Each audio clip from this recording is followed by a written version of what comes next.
Salutations! J'attendais qu'il y ait pas mal de rumeurs avant de parler de l'iPhone 12, enfin, plus exactement, des iPhone 12, et là, c'est clairement le cas. Oui, les 11, 11 Pro et 11 Pro Max viennent tout juste de sortir, d'ailleurs j'en ai pas mal parlé sur la chaîne, mais là il y a tellement de choses à dire sur les iPhone 12, et aussitôt d'ailleurs c'est assez fou.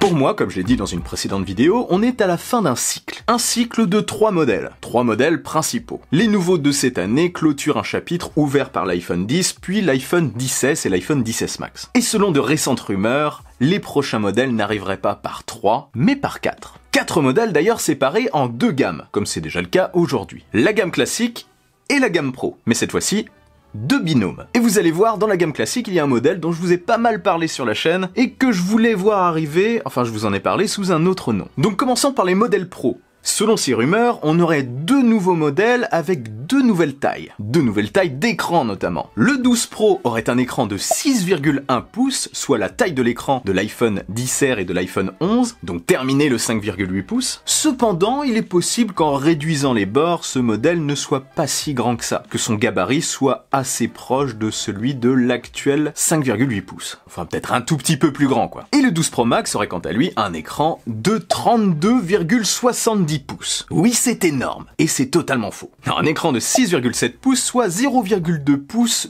de plus, c'est dur à dire, que le 11 Pro Max, qui lui a un écran de 6,5 pouces. Pareil, la réduction des bords pourrait lui permettre d'avoir un gabarit relativement proche de celui de l'iPhone 11 Pro Max actuel. Enfin, peut-être encore une fois un tout petit peu plus grand, mais pas beaucoup plus. Pas de quoi changer drastiquement, à mon avis, le gabarit du produit et donc son utilisation. Pour ce qui est des 2 autres iPhones classiques, le 12 remplacerait le 11 avec un écran de 6,1 pouces aussi. LCD ou OLED ? Grande question, les deux sont possibles, même si un passage au tout OLED en 2020 serait préférable, et même fortement probable. Les rumeurs penchent plutôt vers une gamme d'iPhone 12 totalement OLED. Et peut-être que les modèles Pro auraient l'avantage d'avoir un écran 120 Hz par exemple, donc un écran plus fluide, avec un meilleur taux de rafraîchissement. Et le dernier modèle, alors c'est quoi? Au final, je vous en ai déjà parlé plus ou moins. C'est celui que j'ai appelé à un moment donné, pas vraiment, l'iPhone SE2, une sorte de 10R mini, d'ailleurs je l'avais appelé iPhone 10R mini, dans mes suppositions cette année, et bien là, ça serait tout simplement une sorte d'iPhone 12 mini. Le nom peut être sympa, ou alors iPhone 12 et iPhone 12 Max pour celui de 6,1 pouces. On aurait alors iPhone 12, iPhone 12 Max, et iPhone 12 Pro et iPhone 12 Pro Max. Ça peut se tenir, qu'en pensez-vous? Dites-moi ça en commentaire. Bon après, à mon avis, ça sera plus l'iPhone 12 et l'iPhone 12 Pro, parce qu'ils auront la même taille d'écran, et s'ils sont tous les deux OLED, le 12 ne serait pas vraiment un max. Enfin, je sais pas si vous me suivez. Après, je prie pour ça tous les ans, peut-être que ça arrivera avec cette nouvelle gamme, hein, la perte de la numérotation. Donc en gros, iPhone mini, iPhone, iPhone Pro et iPhone Pro Max. Tout simplement, avec une mise à jour annuelle. En gros, iPhone 2020, iPhone 2021, iPhone 2022, etc.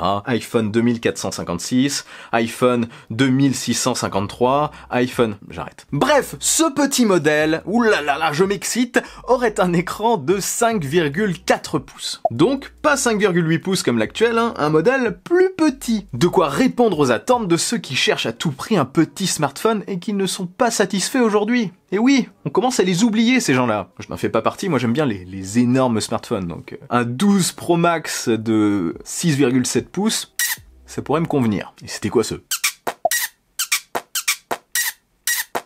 Si ce petit modèle a un écran LCD, il pourrait très bien avoir le gabarit de l'iPhone 10, de l'iPhone 10S et de l'iPhone 11 Pro, qui eux ont un écran de 5,8 pouces, parce que les bordures des écrans LCD sont plus importantes. Mais par contre, s'il est OLED, ce que j'espère et ce que les rumeurs semblent présager, il sera plus compact. Et ça pourrait être vraiment très intéressant. Sinon, comme cette année, les 4 auraient le même processeur, et probablement les mêmes caméras principales avant et arrière. Si on se fie encore une fois aux rumeurs, l'iPhone Pro aurait 3 caméras au dos, un grand angle, un ultra grand angle, et un téléobjectif de meilleure qualité. On peut croiser les doigts pour avoir un x5 ou un x10 de qualité. C'est un point sur lequel ils peuvent encore beaucoup s'améliorer. Les Pros auraient aussi un capteur TOF, j'en reparle juste après. Les iPhones classiques auraient quant à eux 2 objectifs comme comme actuellement, un grand angle et un ultra grand angle au dos. En fait, les objectifs principaux, c'est un petit peu tout ce qui rapprocherait ces modèles. Il reste quand même une autre zone d'ombre, très ombragée d'ailleurs. Est-ce que le nouveau design sera réservé au modèle Pro, ou alors est-ce qu'il sera réservé à tous les modèles? J'ai tendance à penser qu'il sera réservé à tous les modèles, et à la fois, le design de l'iPhone XR et de l'iPhone 11 n'ont été exploités que 2 ans. Bon, pour ça, on verra, on en saura plus dans les prochains mois, parce que ça fuite bien quand même, hein. Concernant donc l'aspect du produit, on aura un nouveau design,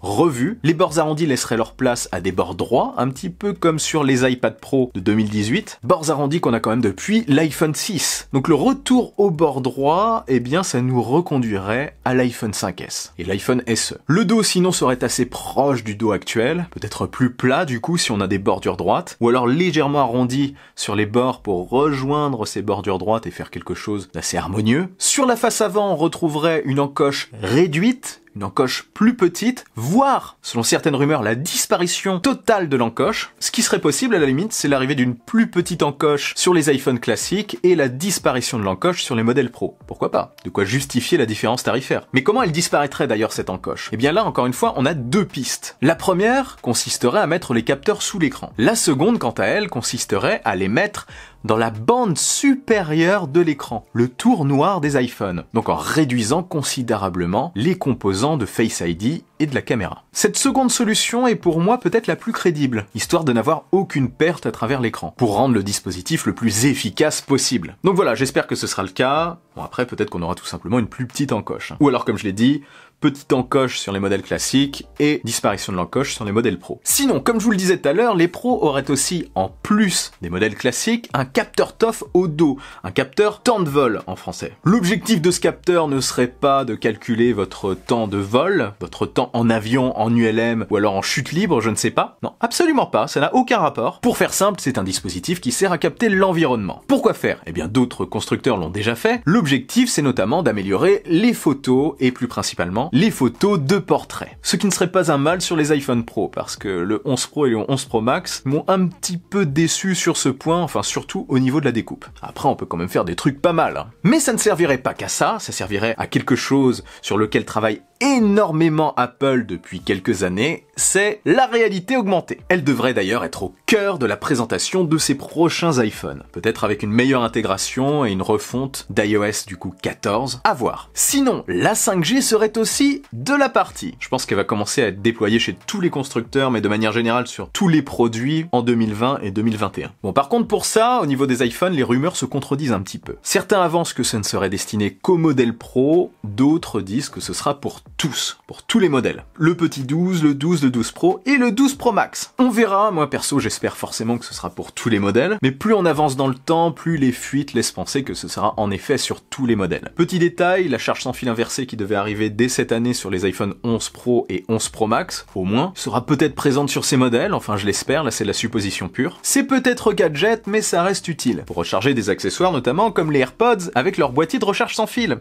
Il m'est arrivé quand même d'avoir envie de leur donner une petite charge à l'extérieur quand je n'avais pas d'autre moyen de les recharger. Ce que j'espère juste par contre, c'est que la refonte totale de la gamme, avec l'arrivée de nouvelles tailles, ne contribuera pas à tirer les tarifs vers le haut. Toi aussi ça te fait peur, je le vois. La tarification honorable pour moi serait en fait tout simplement de conserver les prix actuels et de proposer le petit modèle à un tarif inférieur. Au moins ça, genre iPhone 12, entre guillemets mini, 709 € sur le site d'Apple, iPhone 12 809 comme l'iPhone 11 actuel, iPhone 12 Pro de 6,1 pouces 1159 € comme l'actuel, et le modèle de 6,7 pouces, le 12 Pro Max, 1240 j'allais dire, non 1259 €, malgré l'arrivée de nouvelles tailles, je l'espère. Quoi qu'il en soit, ça ferait un beau catalogue qui ravirait les amateurs de petits smartphones comme les amateurs de gros smartphones. Un beau petit catalogue. Dernière question que beaucoup se posent, l'arrivée de l'USB-C sur les iPhones. Il y en a beaucoup qui attendent ça, j'avoue que moi aussi, j'aurais bien voulu voir arriver un port USB-C sur l'iPhone, hein, c'est vachement pratique de n'avoir qu'un seul câble, mais il y a certaines rumeurs qui évoquent aussi la disparition pure et simple des ports. Perso, je vous l'ai déjà dit sur la chaîne,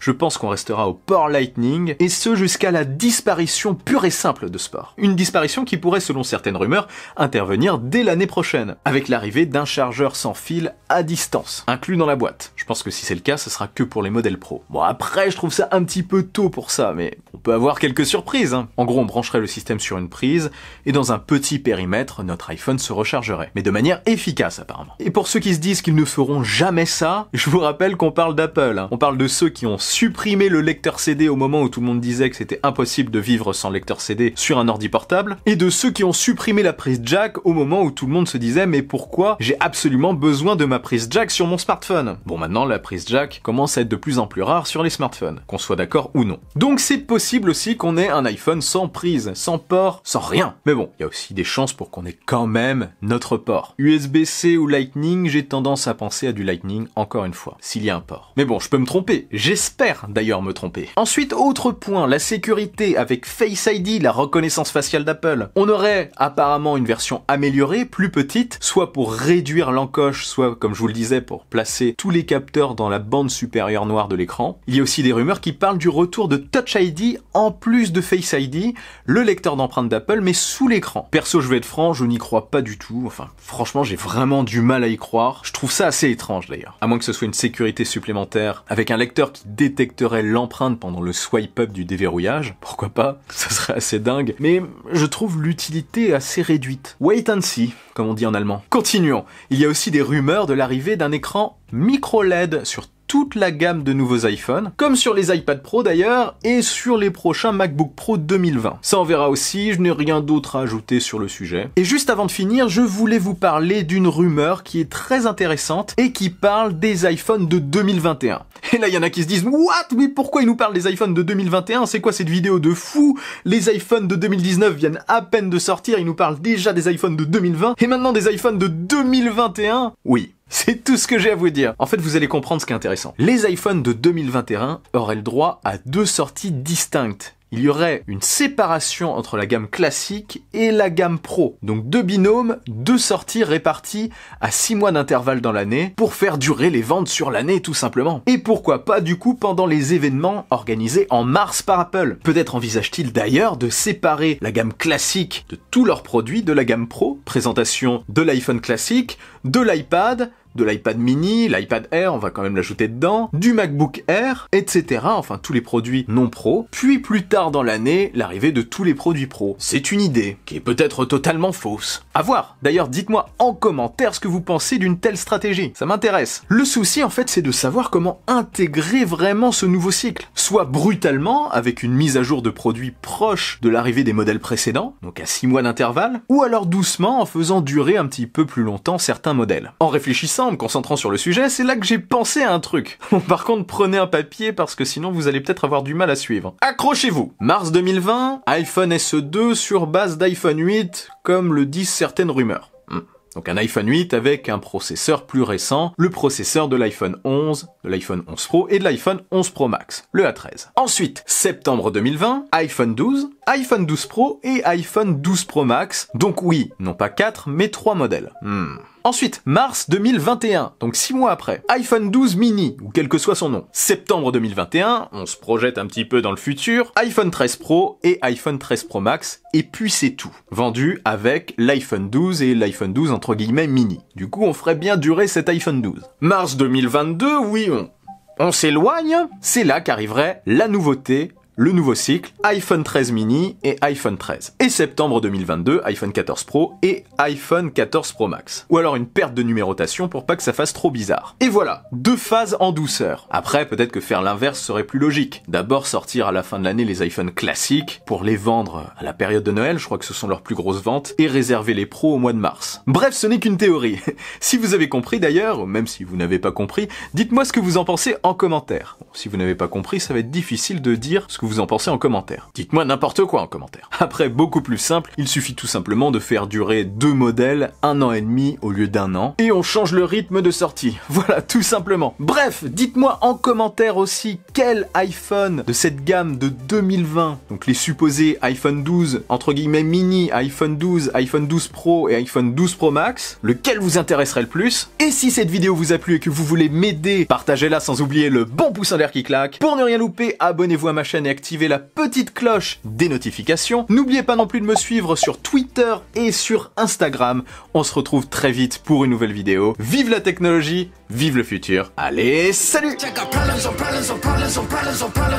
Solve them. I run through the money, the pressure be calling. Left on my blessings, I feel like I'm falling. The birdie is back.